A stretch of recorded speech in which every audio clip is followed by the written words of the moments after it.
जय श्री राम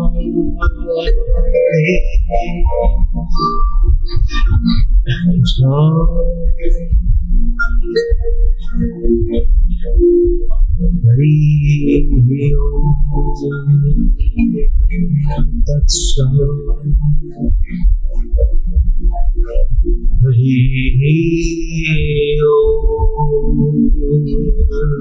तत्सत्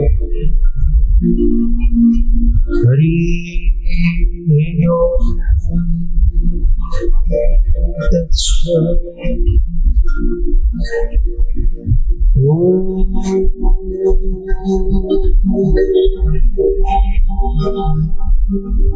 मन्नाथ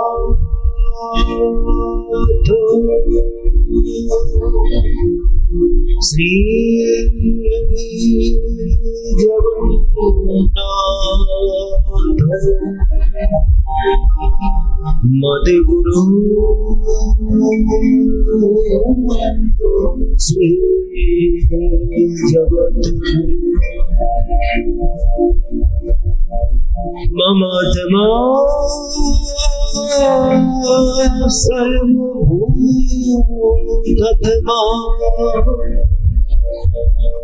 तस्मै श्री गुरवे नमः। संसार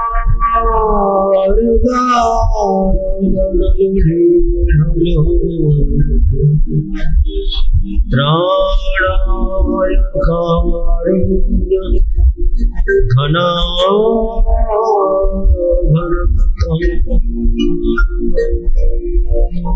प्राप्तस्य कल्याणाय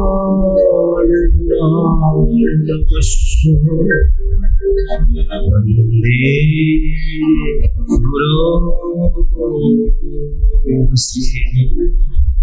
चरणा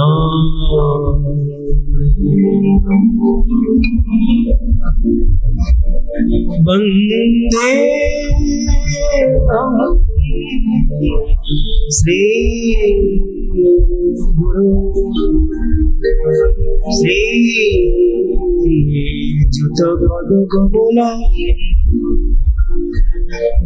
श्री गुरु वैष्णवंस्य Shri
Narayana Namaskara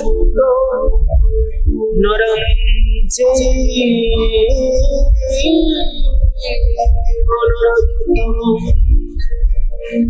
Devi Saraswati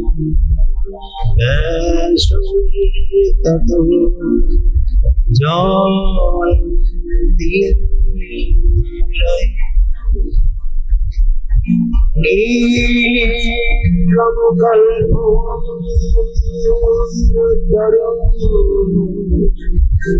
Dulitam Phalam Shukam Khadam Dravasam Divat Bhagavatam Rashman Puraharasika Bhuvi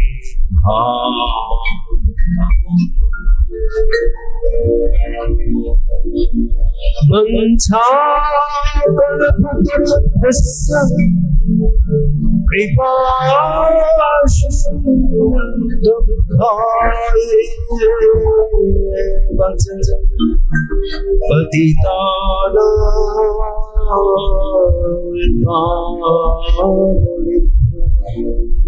Vaishnavabhyo Namo Namo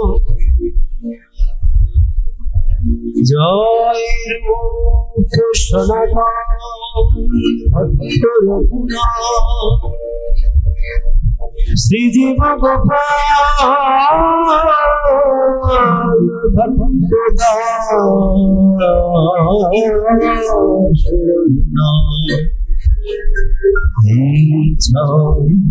Goshai Guru Charana Banda Jaha hui Vighna nash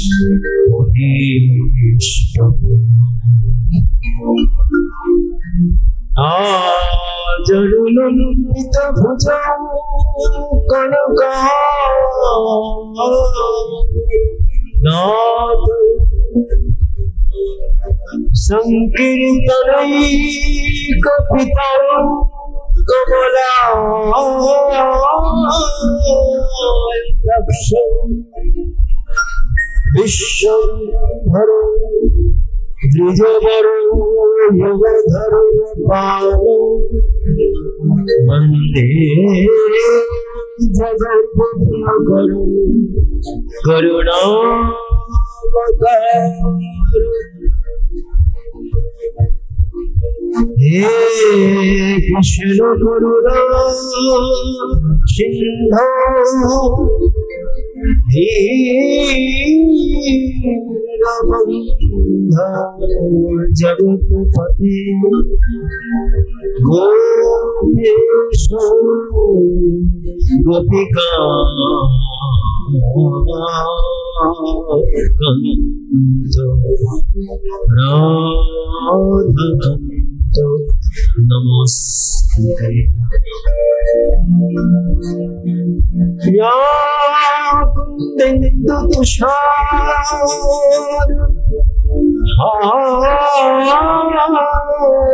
Dhabala Ya Shushra Vastra Vrita Ya Veena Varananga Vandita Kara Ya Sheta Padma Shara Ya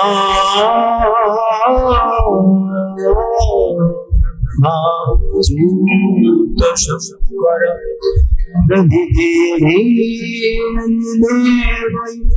सदा वन्दे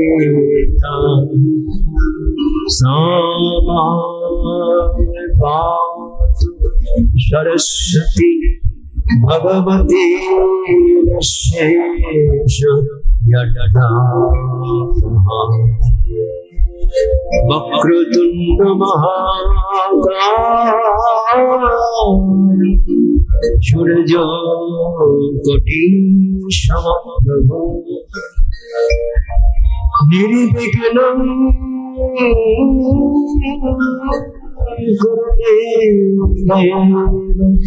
सर्वोपरिदेषु सर्वदा भवानी शंकर वंदे श्रद्धा विश्वास जब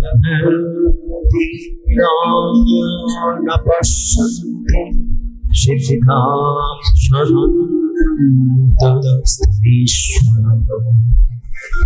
ओम भगवती वासुदेवाय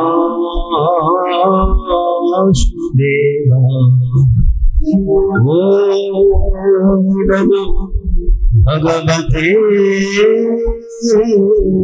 वासुदेवाय ओम नमो भगवते वासुदेवाय हरि ओम तत्सत् ओम शांति शांति शांति हरि ओम तत्सत् ओम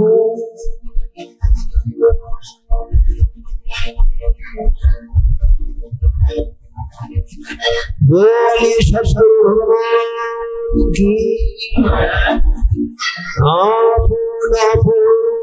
गोविंद की भागवत महापुराण की भक्त भगवान की सुखदेव महाराज की श्री चैतन्य महाप्रभु की श्री नित्यानंद महाप्रभु की श्री अद्वैत महाप्रभु की श्री राधा गोविंद भगवान श्री गुरु प्रमाणिताय गौर हरि हरि हरि हरि हरि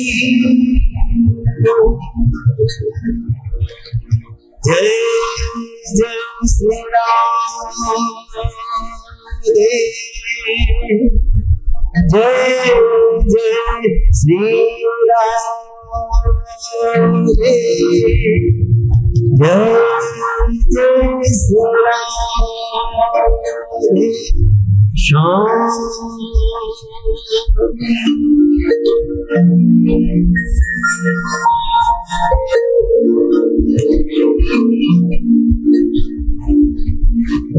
সমবেত সকল ভক্ত সকল মাতৃমণ্ডলী সকল সাধু গুরু বৈষ্ণবকে আমার প্রণাম শ্রদ্ধা নিবেদন করছি এবং শ্রী মন্দিরে প্রতিষ্ঠিত বিগ্রহ যারা প্রাণ প্রতিষ্ঠার দ্বারা পূজিত হচ্ছে সেবিত হচ্ছে সেই শ্রী বিগ্রহবানকে শ্রী শ্রী রাধা গোবিন্দ নিত্যানন্দ গৌর চরণে আমরা প্রণাম নিবেদন করছি। আর সেই সঙ্গে শ্রীমদ্ ভাগবত মহাপুরাণকে শ্রীমদ্ ভগবত গীতা উপনিষদ আদি এবং শ্রী শ্রী চৈতন্য চরিতামৃত শ্রী শ্রী চৈতন্য ভাগবত আদি যত গ্রন্থ ভক্তি গ্রন্থ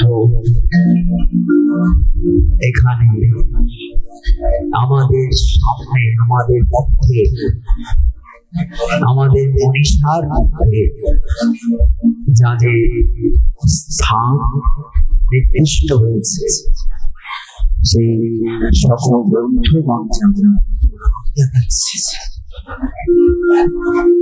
শুধু গ্রন্থ নয়, গ্রন্থ যারা রচনা করেছে, এই যে গোপাল ভাই বলছিল ব্যাসদেব, শুকদেব হচ্ছে ব্যাসদেবের সন্তান, ব্যাসদেব শুকদেব। এবং ব্যাস শুধু ভাগবত রচনা করেন, তিনি অষ্টাদশ পুরাণ, মহাভারত, ব্রহ্মসূত্র সব কিছু রচনা করেছে। এখন ব্যাসদেবকে নিয়ে একটু আমাদের মধ্যে মতদ্বৈত আছে যে ব্যাস কি একজন ননি? যারা গবেষণা করছে তারা বলেন যে 28 জন অষ্টাবিংশতিতম ব্যাস দেখছে, অষ্টাবিংশতিতম ব্যাস, যাদের বলা হচ্ছে 28। এত ব্যাস, ব্যাস হচ্ছে উপাধি, ব্যাস হচ্ছে একটি সম্মান। যেমন আমাদের কোন ডিগ্রি যখন দেওয়া হয় কোন বিদ্যালয় থেকে, কোন গুরু থেকে, সেই ডিগ্রির মতন ব্যাস হচ্ছে উপাধি। সেগুলো আলোচনা সম্ভব হলে এখানে আমরা করবার চেষ্টা করি, কিন্তু এখানে বলা হচ্ছে একজনই ব্যাস, তাকে প্রণাম জানিয়েছে। নমস্তে ব্যাস বিশাল বুদ্ধে পুণ্যারবিন্দায়তপত্রনে येन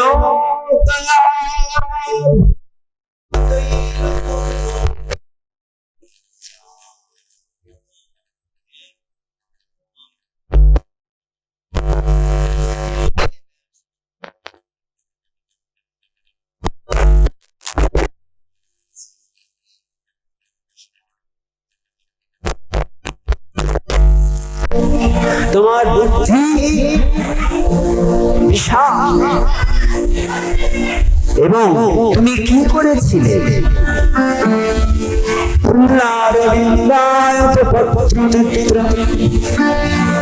তোমার চক্ষু দুটি প্রস্ফুটিত পদ্মের,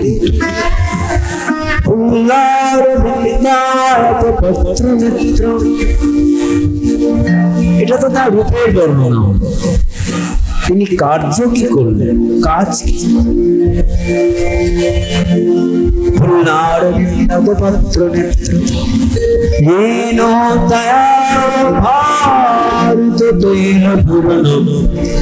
প্রজ্বালিত জ্ঞানময় প্রদীপ।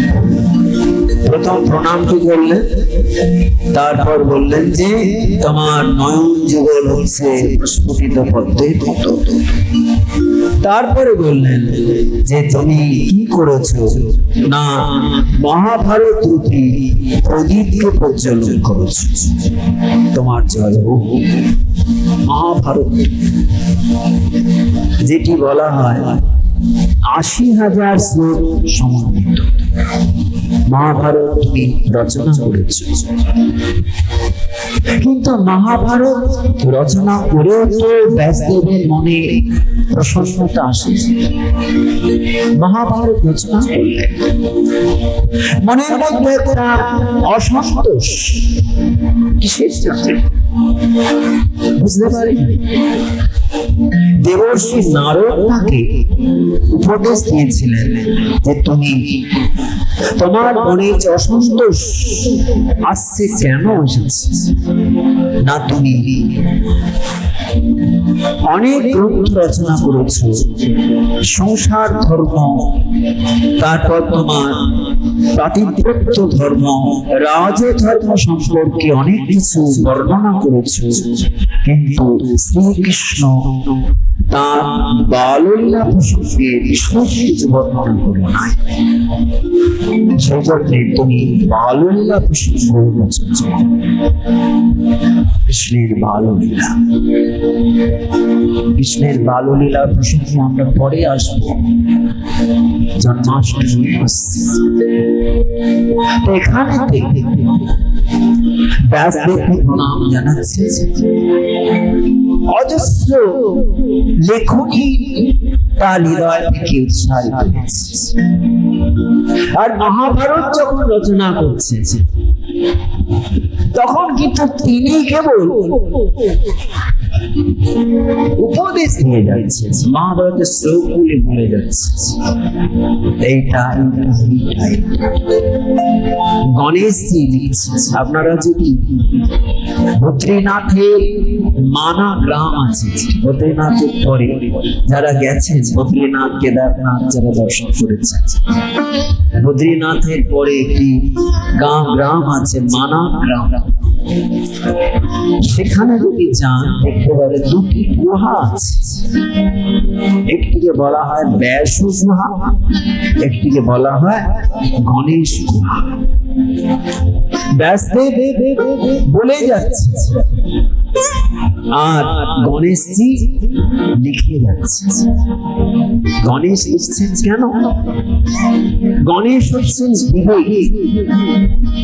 ব্যাসদেব বলে যাচ্ছেন কথা, কিন্তু সেই কথাটিকে আমরা বলি না একটা জল পান করতে জলটা করে না, গণেশজি তেমনি তার বিবেক প্রসূত হয়ে রচনা করেছে মহাভারতে। কিন্তু একটা শর্ত রয়েছে। কি শর্ত?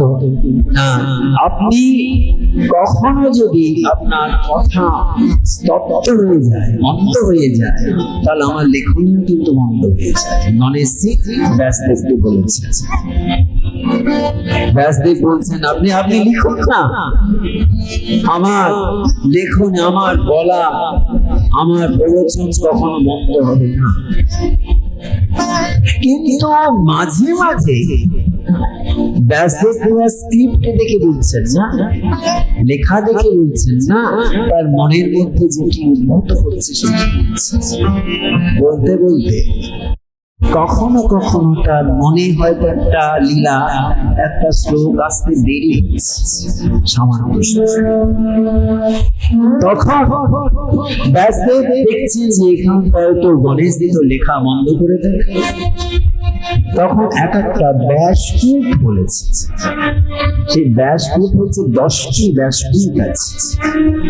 আমি বলি অনেক জায়গায়, হয়তো এখানে করে বলেছি, আপনাদের মানে সমস্ত জানবার জন্য একবার বলি।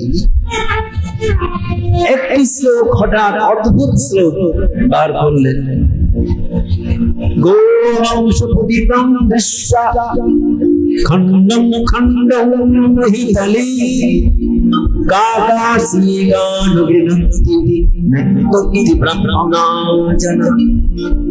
এটা কি হলো? গণেশের লেখা এমনি বন্ধ হয়ে গেছে। কেননা বলছেন যে গোমাংস পতিতং দৃষ্টা, গোমাংস, গরুর মাংস পতিতং দৃষ্টা পড়ছে, খবর থেকে বর্ষা হচ্ছে, বৃষ্টির জল যেমন আসে গোমাংস পড়ছে, খণ্ডম খণ্ডম মহিতলে পৃথিবীর উপর। কিন্তু তাতে কি হচ্ছে, ব্রাহ্মণগণ তারা নৃত্য করছে, আর কাকা শিরা নগেন্দ্রি তারা পালিয়ে যাচ্ছে। এই কিরকম মানুষ বলছেন যে কাক শকুনি তারা তো গাছ পাখি, তারা তো মাংসাশী পাখি, তারা পালিয়ে যাচ্ছে। বলছেন না, এটা গো মাংস নয়, গো অংশ, সঙ্গে বিচ্ছেদ করে দিতে হবে। গো মানে কি পাহাড়, সেই পাহাড় থেকে খণ্ডিত হয়ে পাথরগুলো পড়ছে, ধস নামছে। সেটা কিসের ধস? না, নারায়ণ শিলা পড়ছে। আর সেই নারায়ণ শিলা দেখে ব্রাহ্মণগণ নিত্যন্তি ব্রাহ্মণ নাচছে, আমরা পূজা করি। আর কাক শকুনি যারা যারা আছে তারা পালিয়ে যাচ্ছে, তাদের গায়ে আঘাত লাগছে, পাথর পড়ছে, ঝরঝর ঝরঝর করে শিলাবৃষ্টি যেমন হয় এরকম এরকম। তখন তো গণেশজি বুঝতে পারছেন না, কিরে বাবা কাকা শিখা নগেন্দ্রি ব্রাহ্মণ জানা। তখন কিছুক্ষণ গণেশের লেখনী আপনি মন্দ হয়ে গেছে। তারপর আবার মনে মনে বিচার করে দেখছেন যে হ্যাঁ, এটা তো সাধারণ গৌবংশ নয়, গৌবংশ পতিত অনুষ্ঠান। এই হচ্ছে মহাভারতের মধ্যে 10টি রকম ব্যাসরূপ দেখা যায়। যখনই ওই মানে ভুলে যাচ্ছেন, একটু স্মরণটা আসতে দেরি হচ্ছে, তখনই একটা অদ্ভুত শুরু করছে। সেই মহাভারত দেখেও তো তৃপ্তি পেলেন না। শেষকালে ভাগবত শ্রীমান ভাগবত এই মন্দিরে, এখানে বিগ্রহ প্রতিষ্ঠা হয়েছে এবং যার আতিশয্যে যিনি এখানে বসে আছেন জানেন, আকুল দাস মহাশয়, আরো সবাই আছেন। আপনারা সাঁইথিয়াবাসীর সহযোগিতা না হলে এত বড় একটা কার্য সমাধা করা সম্ভব। সকলেই আছে, আমি প্রত্যেকের নাম জানি না, কিন্তু প্রত্যেকের উদ্দেশ্যে শ্রী ভগবানের চরণে প্রার্থনা জানাই তাদের যেন দেহ মন সংসার শান্তিতে তারা থাকে, সেই জন্যে প্রার্থনা জানাই।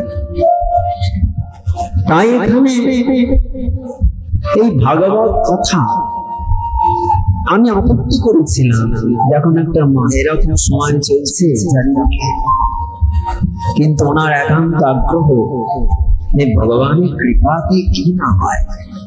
পঙ্গুং লঙ্ঘতে গিরি যৎকৃপা তমহং বন্দে পরমানন্দ মাধব।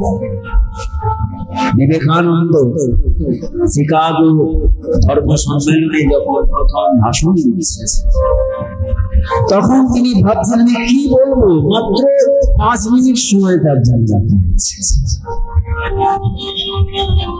ভারতের থেকে হিন্দু সন্ন্যাসী এসেছে, তিনি তার গুরুকে স্মরণ করছেন, শ্রীরামকৃষ্ণ দেবকে স্মরণ করতে করতে তার মনের মধ্যে শ্লোক দিলেন, মঙ্গলং করোতি বাচালং মঙ্গলং লঙ্ঘয়তে যৎকৃপাতমহং বন্দে পরমানন্দমাধবম।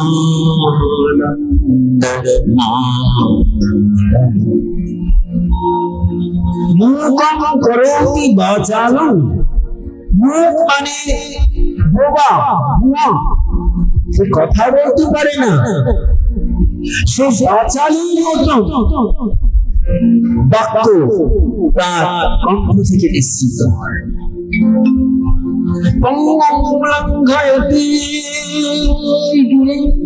পঙ্গু যে হাঁটতে পারে না, ক্র্যাশ নিয়ে হাঁটে, হাঁটার কোনো ক্ষমতাই নেই, কিন্তু সে লাঠি ছেড়ে ক্র্যাশ ছেড়ে দিয়ে তিনি বিরাট বিরাট পাহাড়কে অতিক্রম করতে পারেন।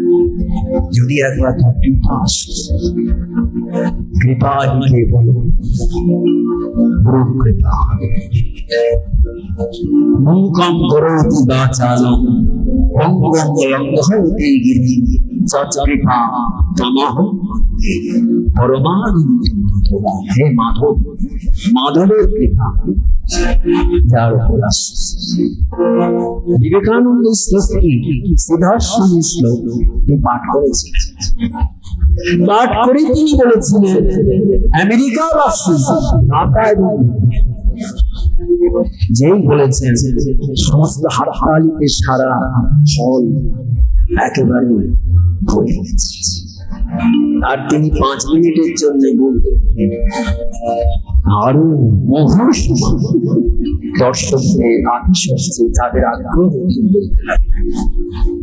এই হচ্ছে তাই এখানে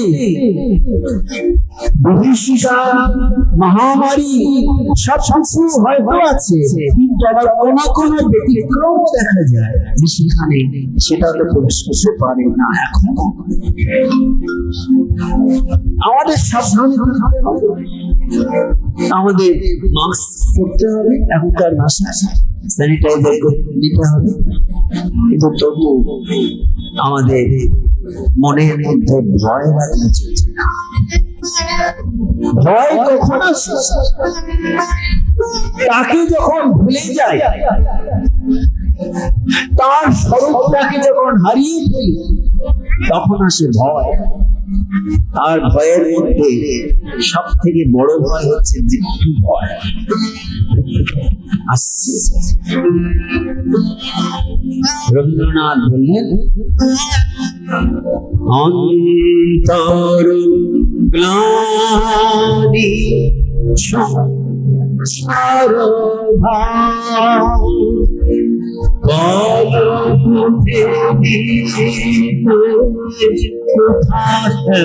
অন্তর গ্লানি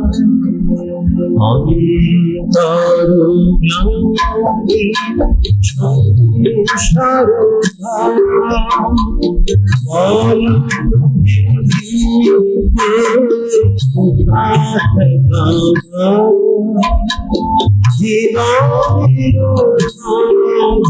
ভার যদি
অন্তর্জ্ঞানী সংসার কোথায় সব চলে যায়, তখন না জীবনের মাঝে স্বরূপ তোমার রাখিবারে তোমাকে যদি মনে করতে মৃত্যু নিচে চলেছে, মৃত্যু অসংখ্য মৃত্যু নিচে আমাদের সারা বিশ্বে চলেছে, হয়তো চলছে। ভয় বলে তো আরে আমাদের তো মৃত্যু একদিন হবেই, জাতস্য শহীদ মৃত্যু এবং জন্মামৃতস্য। শ্রীকৃষ্ণ বললেন যে জন্মেছে তার মৃত্যু অবশ্যই, যার মৃত্যু হয়েছে তার জন্মটা অবশ্যই।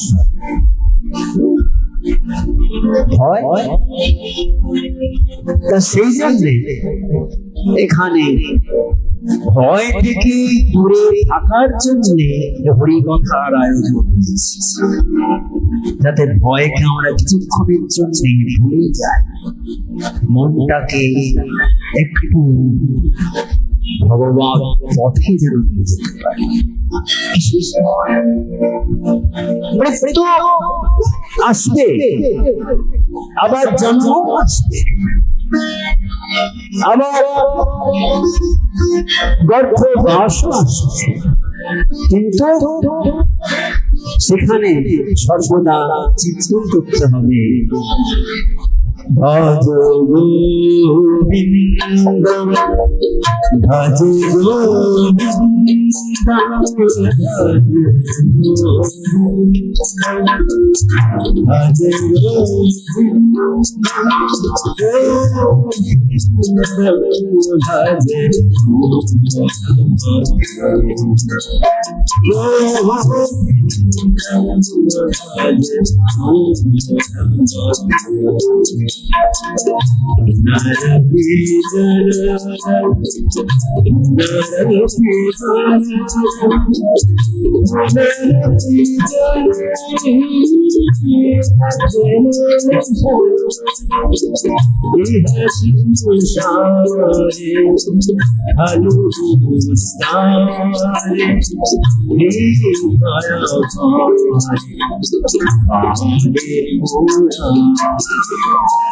ভজ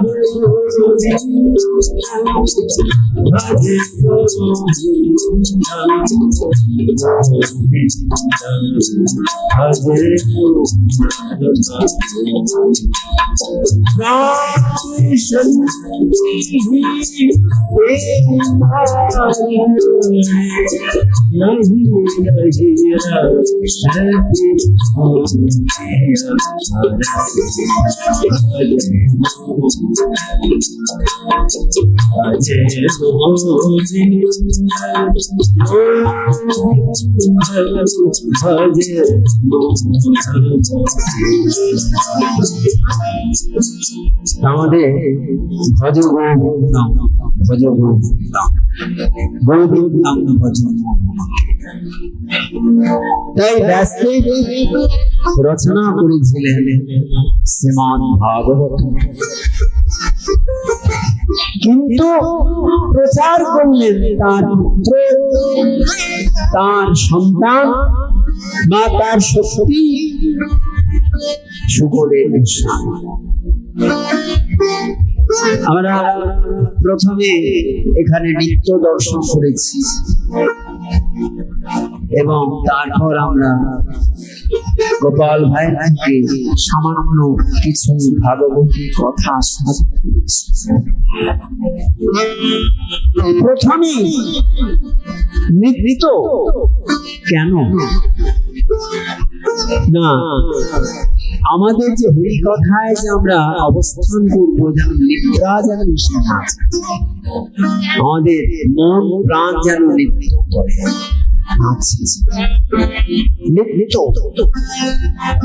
ভগবান শ্রীকৃষ্ণ কখনো নৃত্য করছেন, মহাপ্রভু নৃত্য করছেন, নিত্যানন্দ নৃত্য করছেন।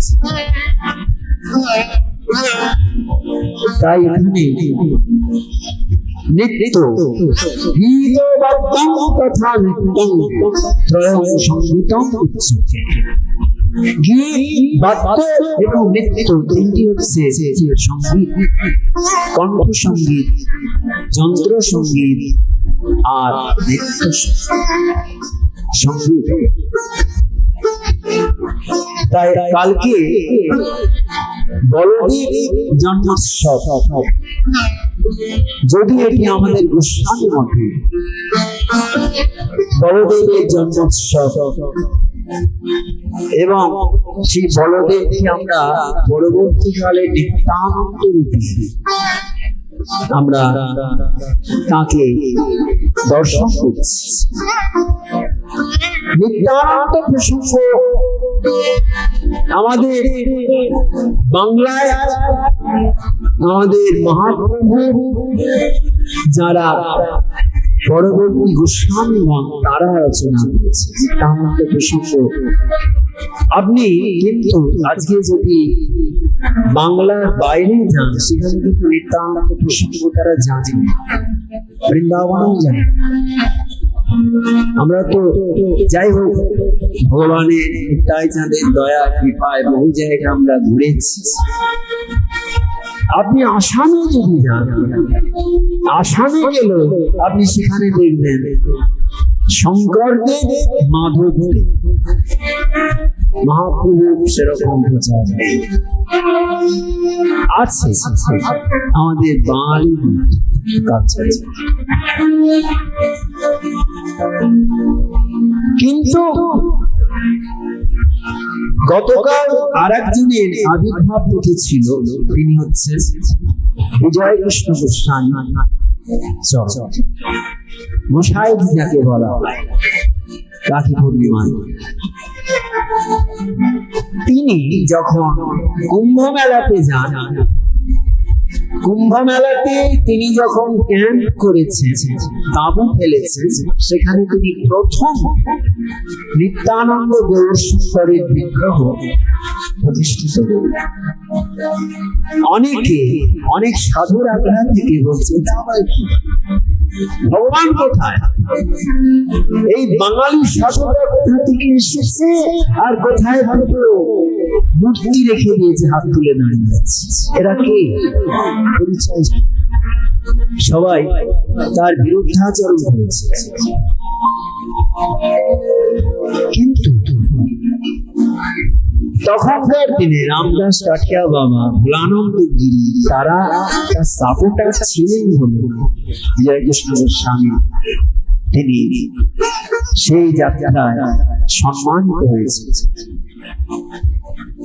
বলি বাবার কি ঠাকুর বলছেন যে বিষ্ণুর অবতার কোথায় আছে? আছে ভাগবতে আছে।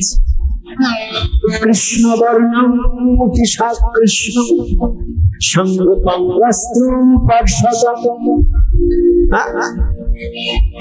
সেখানে বলছে কৃষ্ণ বর্ণম কৃষ্ণ সঙ্গপং বস্ত্র পার্শ্বদম যজ্ঞং সংকীর্তন প্রায় যজন্তি স্নেহস। এই শ্লোকটিকে সাধারণত যারা অন্যান্য সম্প্রদায় তারা কিন্তু বলবেন কলিযুগের অবতার কেমন হবে না কৃষ্ণ বর্ণন। কৃষ্ণ বর্ণন মানে অঙ্গকান্তি কৃষ্ণ, ঈশা অকৃষ্ণ। সেটা আবার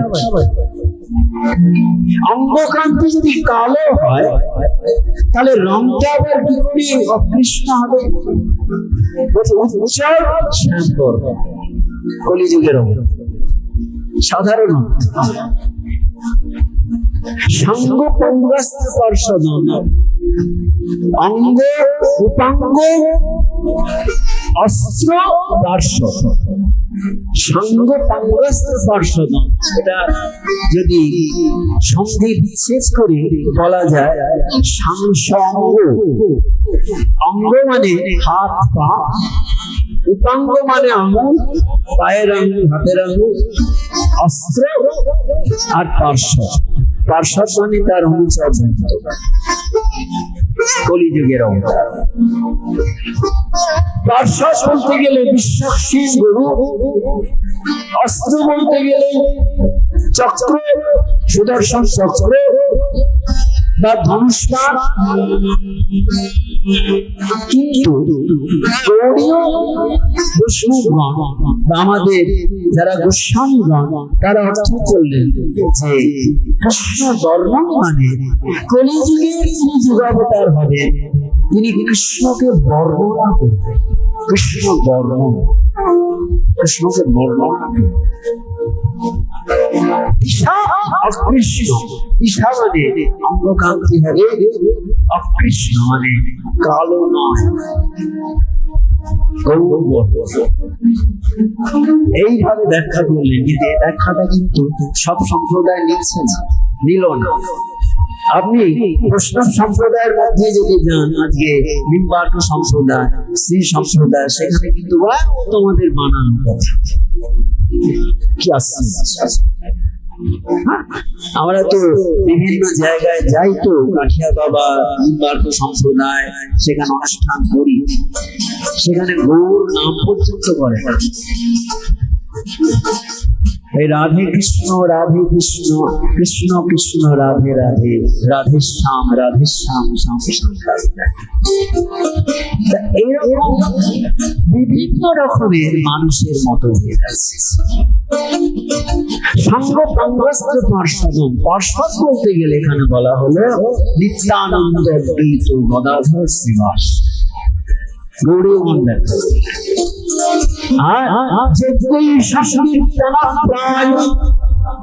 যোগ্যটা কি? কলিযুগের যজ্ঞ মানে আগুন জ্বালিয়ে আহুতি প্রদান নয়। কলিযুগের যজ্ঞ হচ্ছে কণ্ঠস্বরের দ্বারা কৃষ্ণ নাম চর্চা, কৃষ্ণ নাম উচ্চারণ করাই হচ্ছে কলিযুগের যজ্ঞ। যজ্ঞই সংকীর্তন প্রায়, সংকীর্তন মানে একত্রিত হয়ে, একা নয়, একা হচ্ছে কীর্তন আর সমবেত হচ্ছে সংকীর্তন। সমবেত ভাবে সংকীর্তন। যজ্ঞ হচ্ছে যারা শ্রেষ্ঠ, যারা বুদ্ধিমান, তারা কি করে না, কলিযুগে তারা ওই নামযজ্ঞের দ্বারা তারা কৃষ্ণের আরাধনা করে। সেই জন্য বলছে যে সংকীর্তন যজ্ঞে করে কৃষ্ণ আরাধন, সেই তো সুবিধা পায় কৃষ্ণের চরণ। সেই তো সুমেধা, সুমেধা মানে বুদ্ধিমান, মেধা, সেই তো সুবিধা পায় কৃষ্ণের চরণ। আহুতি নয়, অগ্নি প্রজ্বলন নয়, যজ্ঞের মন্ত্র নয়, কেবল ভগবানের নাম। নাম, এই নাম অনবরত প্রতি সময়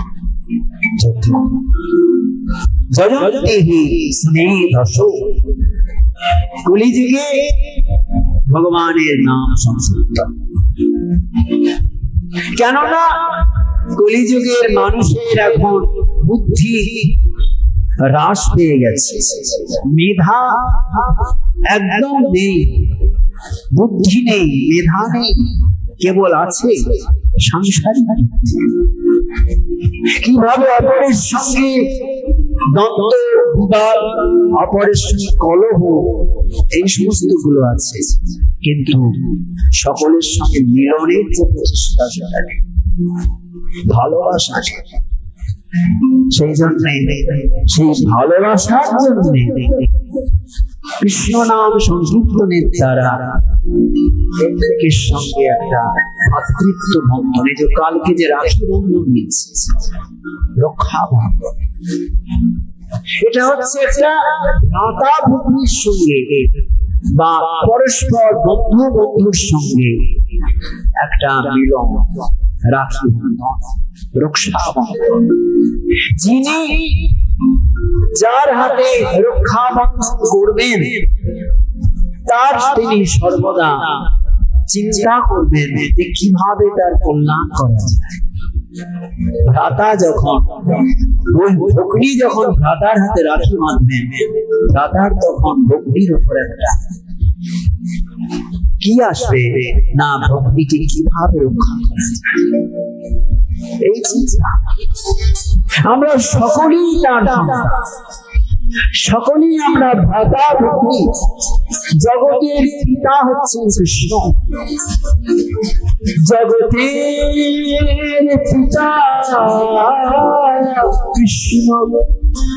যেনা ভজে পিতৃদ্রোহী পাতকী জন্ম জন্ম। জগতের পিতা, এই জগৎ বলতে গেলে কেবল আমাদের মনুষ্য প্রাণী কয়েকদিন নয়, গ্রহ নক্ষত্র সমস্ত যত কিছু ছায়াপথ গ্যালাক্সি, যত কিছু গ্রহাণুপুঞ্জ,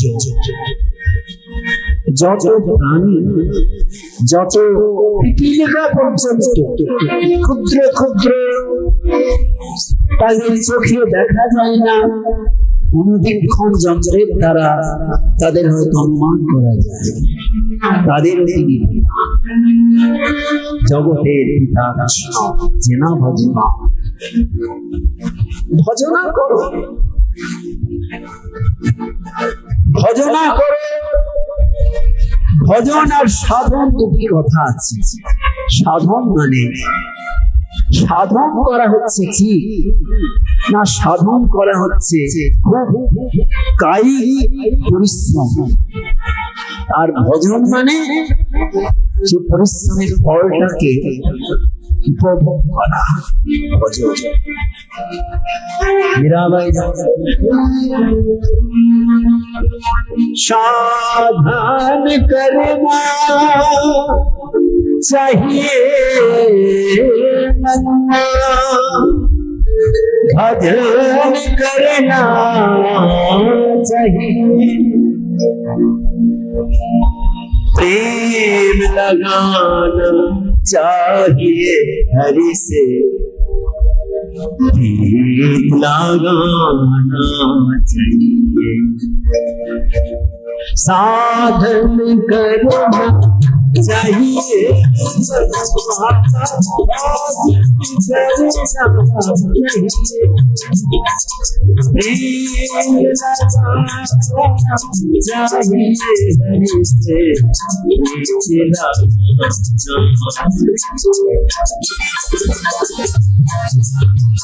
साधन करना चाहिए, भजन करना चाहिए। परिश्रम करो, आज संसारे বোঝাগুলোকে বয়ে যাও, আনন্দ পাবে। আনন্দটা হচ্ছে ভজন, আর কায়িক পরিশ্রমটা হচ্ছে সাধন। জপ করা, ধ্যান করা, প্রাণায়াম করা, প্রত্যাহার করা, এগুলো হচ্ছে সাধন।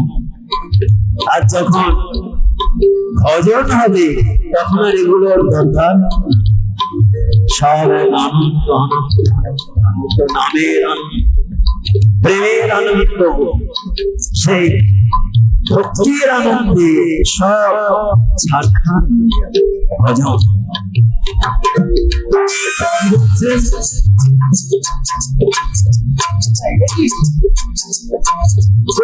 কৃষ্ণকে কিভাবে পাওয়া যায়, তার স্বরূপকে কিভাবে জানাবে, এসে পহচান হোগা।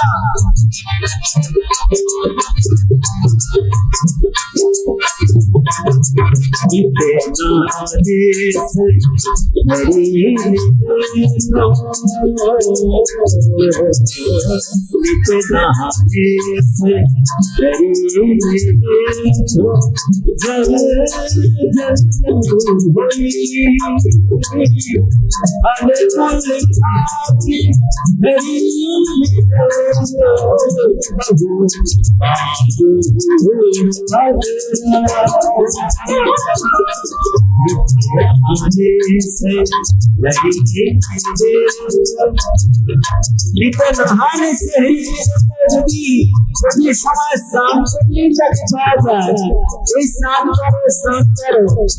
क्या आगे আমরা বলতাম, আপনারা চিকিৎসা করছেন, করোনার কাল, শাম করো, কাপড় কাচো, জামা কাপড়, সবসময় শাম করতে পাওয়া যায়। যারা জলে রয়েছে, জলের যারা প্রাণী, মৎস্য, মকর, কুমির, তারা তো সবসময় জলে ডুবে আছে গঙ্গায়। এখানকার ময়ূরাক্ষী গঙ্গায় যারা নবদ্বীপের গঙ্গা যারা ডুবে আছে, মৎস্য মাছ, তারা কি শিহরিত পাচ্ছে?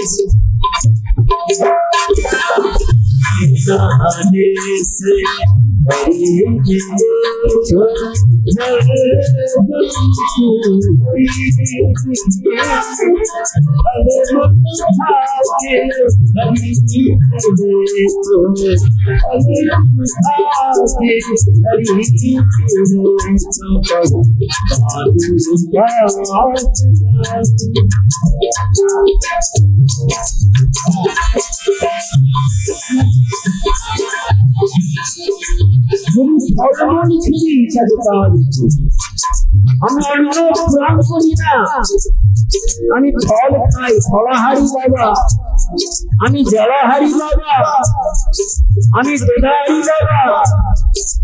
তাহলে কি ফলফল যদি খেয়ে থাকলে তাকে পাওয়া যেত, তাহলে মনের পাখি বাদুড় আগে তো তারা ফল খেয়েই থাকতো, এখন না হয় ফলগুলোকে নামিয়ে নেওয়া হয়, পাখির জন্য একটা ফল রাখা হয় না। কিন্তু আমাদের নিয়ম হচ্ছে যে গাছ থেকে ফল যখন পারবে তার জন্য, প্রাণীদের জন্য, পাখিদের জন্য কিছু ফল গাছে যেন থাকে। কোথায় করছি আমরা? সেদিন ফলমূল খাকে হরি নিমিত্ত বহুত বাদুর বাদুর বাদুর ফল খেয়ে থাকে। কারণ মীরাবাই এটা বহুদিন আগে লিখেছে, এখন হলো কি লিখতে জানি, এখন তো ফল পাওয়া যায়। প্রাণীদের জন্য কোন আহারের ব্যবস্থা আর ফলমূল খাকে হরি মিলে তো বহুত বাদুর বাদুর। তারপর বলছেন হ্যাঁ আর একটা কাজ আছে, তৃণ খেয়ে থাকো, ঘাস খেয়ে থাকো। ঘাস, গরু যেমন ঘাস খায়, গাভী, হরিণ যেমন ঘাস খায়, ছাগল যেমন ঘাস খায়, পাতা খায়, এমনি আর কিছু খেও না, রান্না বান্না করো না, হ্যাঁ রান্নাঘরে যেও না, ভোজন বানিও না, খানা নেই খানা, क्या खाएगा ना, तीनों बकल घास তোলো আর খাও। বলছেন মীরাবাই तेरा ना बखाने से हरी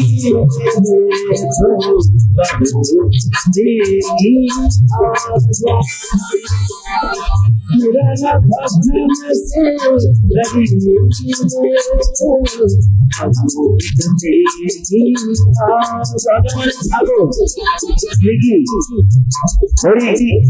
তারা তো ঘাস খেয়ে থাকে, তারা কি বলছি আর তুমি এক কাজ করো, প্রচারী হয়ে যাও। যদি তোমার ঘরে পত্নী থাকে তাকে পরিত্যাগ করো, তবে পাবে। বলে তাই যদি হয় তবে না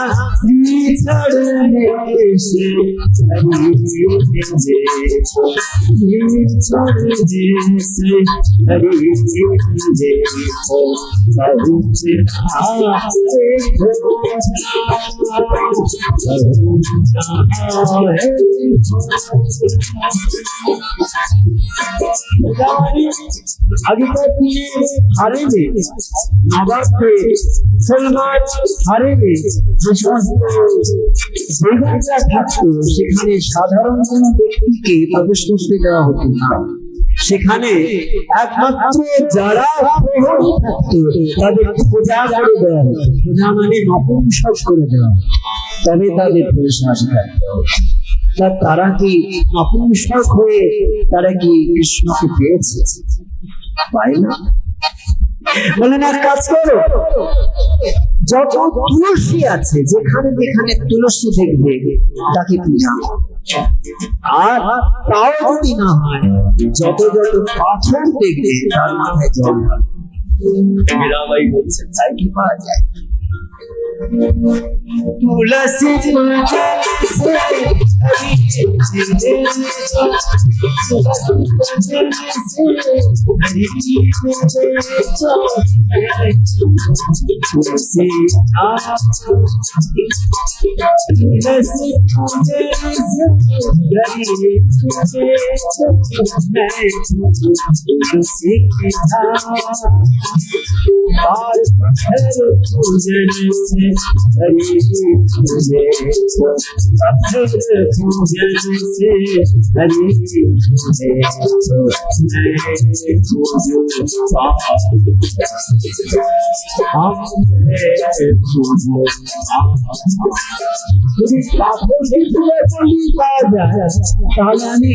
বড় বড় পাহাড়কে পূজা করি, হিমালয়, সুমেরু পর্বত, তাদেরকে পূজা করবো। দেখি তো দেখে পাই, তাও তো পাওয়া যাচ্ছে।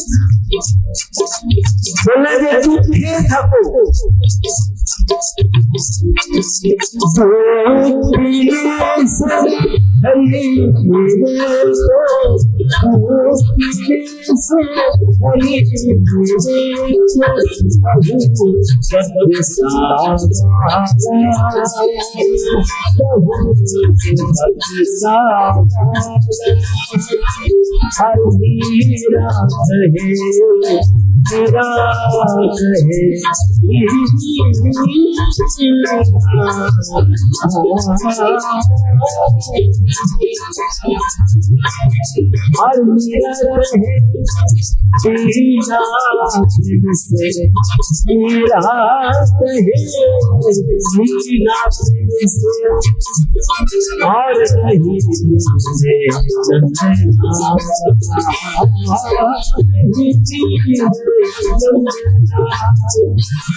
পূজা আমি পাবো না, পাথর দিয়ে পূজা করলেও পাবো না। এই মন্দিরে বিগ্রহ প্রাণ প্রতিষ্ঠা হয়েছে, কিন্তু আর একবার প্রাণ প্রতিষ্ঠা কখন হবে না? ভক্তের প্রাণ যখন বিগ্রহের মধ্যে